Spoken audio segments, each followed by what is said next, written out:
পশ্চিমবঙ্গ আসাম পাচ্ছে দেশে প্রথম বন্দে ভারত স্লিপার ট্রেন। এটি হাওড়া ও কামাখ্যার মধ্যে চলবে। বন্দে ভারত স্লিপার ট্রেনের route via Bandel, Katwa, Azimganj, Farakka, Malda town, new Jalpaiguri, new Coochbehar, new Bongaigaon. 2026 সালের জানুয়ারির 1 তারিখে রেলমন্ত্রী অশ্বিনী বৈষ্ণব জানিয়েছেন, হাওড়া ও গুয়াহাটির মধ্যে প্রথম বন্দে ভারত স্লিপার ট্রেন চালানো হবে। সবকিছু ঠিকঠাক থাকলে আগামী 18 জানুয়ারি বা 19 জানুয়ারি হাওড়া গুয়াহাটি বন্দে ভারত স্লিপার ট্রেনের উদ্বোধন করবেন প্রধানমন্ত্রী নরেন্দ্র মোদী।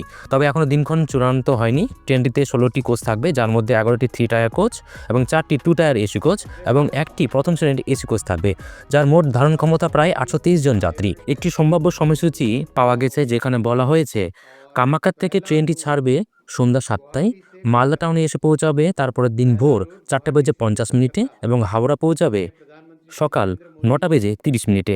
এদিকে হাওড়া থেকে ট্রেনটি ছাড়বে সন্ধ্যা 6টায়, মালদা টাউনে পৌঁছাবে রাত 10:30 এবং কামাখ্যা পৌঁছাবে তারপরের দিন সকাল 8:30।